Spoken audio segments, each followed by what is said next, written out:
Halo, Tuhan bersamamu. Selamat jumpa kembali dengan Cuap-Cuap Kawam Katolik Awam.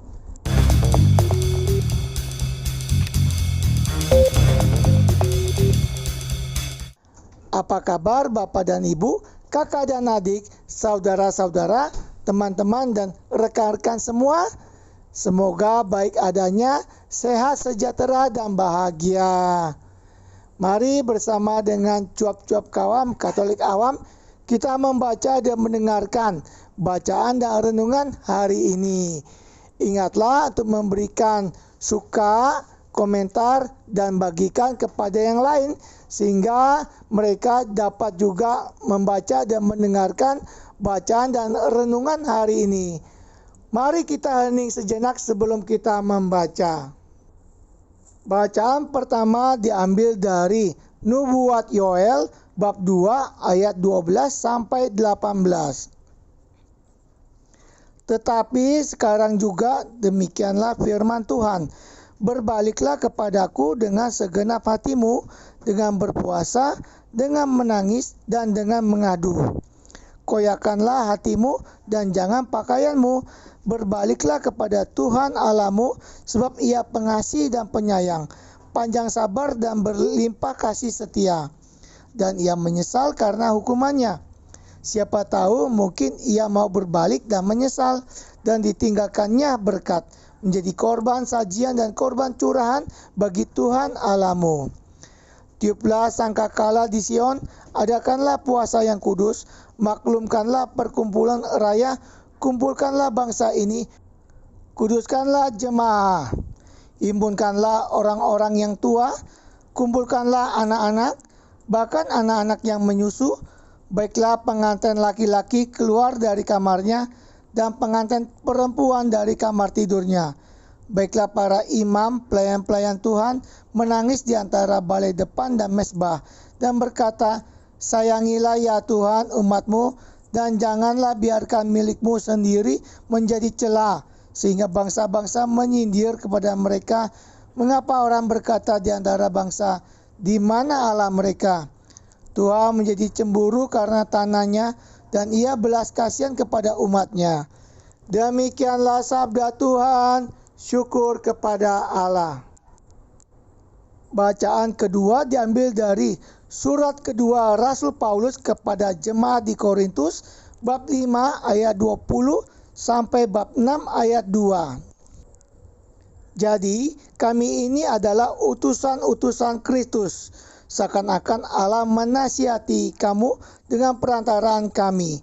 Dalam nama Kristus kami meminta kepadamu, berilah dirimu didamaikan dengan Allah. Dia yang tidak mengenal dosa telah dibuatnya menjadi dosa karena kita, supaya dalam Dia kita dibenarkan oleh Allah. Sebagai teman-teman sekerja, kami menasihatkan kamu supaya kamu jangan membuat menjadi sia-sia kasih karunia Allah yang telah kamu terima, sebab Allah berfirman, pada waktu aku berkenan, aku akan mendengarkan engkau, dan pada hari aku menyelamatkan, aku akan menolong engkau. Sesungguhnya waktu ini adalah waktu perkenaan itu. Sesungguhnya hari ini adalah hari penyelamatan itu. Demikianlah sabda Tuhan, syukur kepada Allah. Inilah Injil Yesus Kristus menurut Injil Matius bab 6 ayat 1 sampai 6, ayat 16 sampai 18. Ingatlah, jangan kamu melakukan kewajiban agamamu di hadapan orang supaya dilihat mereka. Karena jika demikian, kamu tidak beroleh upah dari Bapamu yang di sorga. Jadi, apabila engkau memberi sedekah, janganlah engkau mencanangkan hal itu seperti yang dilakukan orang munafik di rumah-rumah ibadat dan di lorong-lorong supaya mereka dipuji orang. Aku berkata kepadamu, sesungguhnya mereka sudah mendapat upahnya. Tetapi jika engkau memberi sedekah, janganlah diketahui tangan kirimu apa yang diperbuat tangan kananmu. Hendaklah sedekahmu itu diberikan dengan tersembunyi, maka Bapamu yang melihat yang tersembunyi akan membalasnya kepadamu. Dan apabila kamu berdoa, janganlah berdoa seperti orang munafik. Mereka suka mengucapkan doanya dengan berdiri dalam rumah-rumah ibadat dan pada tikungan-tikungan jalan raya supaya mereka dilihat orang. Aku berkata kepadamu, sesungguhnya mereka sudah mendapat upahnya. Tetapi jika engkau berdoa, masuklah ke dalam kamarmu, tutuplah pintu dan berdoalah kepada Bapamu yang ada di tempat tersembunyi. Maka Bapamu yang melihat yang tersembunyi akan membalasnya kepadamu.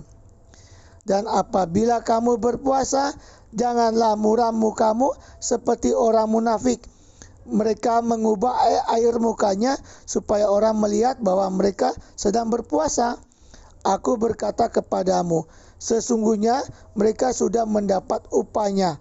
Tetapi apabila engkau berpuasa, minyakilah kepalamu dan cucilah mukamu, supaya jangan dilihat oleh orang bahwa engkau sedang berpuasa, melainkan hanya oleh Bapamu yang ada di tempat tersembunyi. Maka Bapamu yang melihat yang tersembunyi akan membalasnya kepadamu. Demikianlah sabda Tuhan, terpujilah Kristus. Renungan diambil dari Matius bab 6 ayat 4b, ayat 6b dan ayat 18c. Maka Bapamu yang melihat yang tersembunyi akan membalasnya kepadamu. Ada 4 hal yang dibicarakan oleh Yesus dalam khotbah di bukit. Pertama, jangan sampai melakukan kewajiban agamamu di hadapan orang supaya dilihat. Kewajiban agama adalah untuk lebih menjalin hubungan dengan Allah, bukan dengan orang lain, sehingga tidak perlu pamer bahwa ia telah melakukannya. Kedua, memberi sedekah. Pada saat memberi sedekah, berarti ia sedang berempati dengan yang diberi dan memberi sesuai kemampuan dan kemauannya kepada orang yang diberi. Tidak ada hubungannya dengan orang lain yang tidak terlibat dalam hal ini. Pada saat mencanangkannya, ini sama saja orang itu ingin pamer, ingin dipuji, ingin menunjukkan kelebihannya dibandingkan orang lain dan dapat menjadi sombong. Ketiga, janganlah berdoa seperti orang munafik dengan berdiri dalam rumah-rumah ibadat dan pada tikungan-tikungan jalan raya supaya dilihat orang. Berdoa berarti berkomunikasi dengan Allah pribadi, kecuali berdoa bersama, sehingga terjalin hubungan erat antara pendoa dan Allah. Bukan suatu aksi pertunjukan yang tidak bermakna dan hanya agar orang memuji.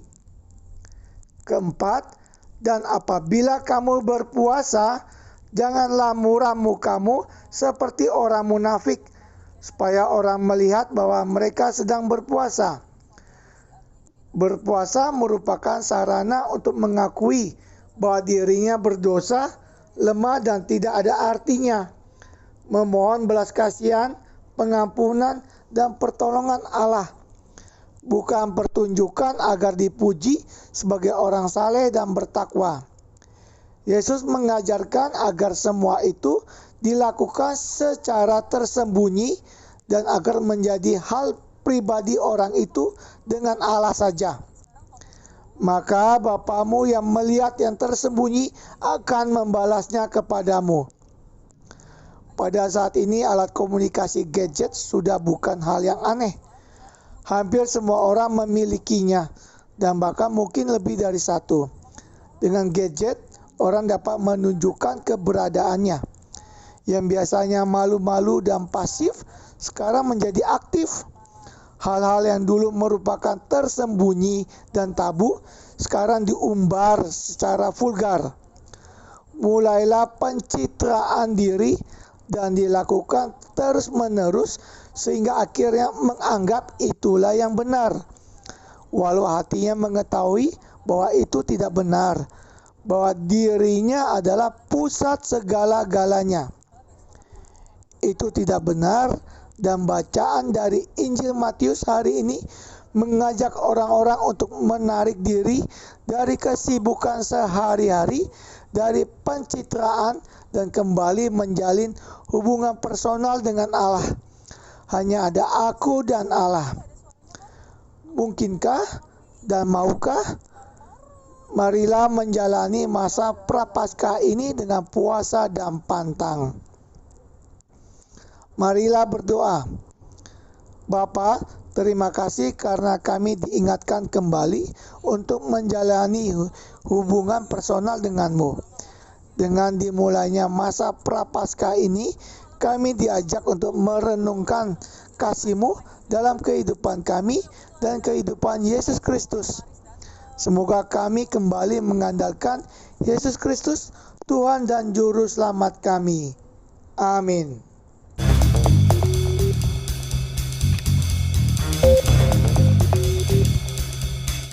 Tuhan bersamamu. Terima kasih Bapak dan Ibu, kakak dan adik, saudara-saudara, teman-teman, dan rekan-rekan semua yang telah turut membaca dan mendengarkan bacaan dan renungan hari ini. Sampai jumpa kembali dengan cuap-cuap kawam Katolik awam. Salam sehat, sejahtera, dan bahagia. Tuhan memberkati.